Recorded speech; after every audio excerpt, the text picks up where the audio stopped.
I'm going to give you an example of how I learned this propaganda lesson and how people continually feed you BS in hopes that you'll believe it and support things. So in 2003, I was a young broadcaster. I had just gotten a job in New Orleans, my first official talk show that was on my own.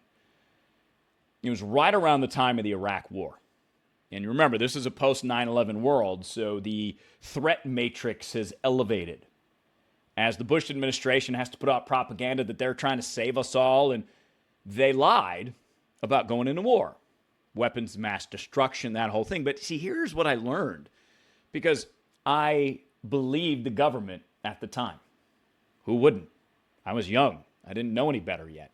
I didn't understand the full effects of propaganda. I didn't understand that language is the most influential thing in my life. So I looked at Colin Powell, who went to the United Nations at the time. I think he was the Secretary of State. Might have been a different position back then. I'm not sure.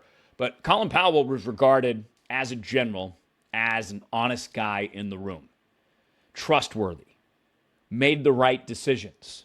That's why the Bush administration put him in front of the United Nations to make the case to go to war against Iraq. But that was all based on falsities, which Powell later admitted and said that was his biggest mistake in the Bush administration. Why? Because it was propaganda designed to galvanize support for the Iraq war.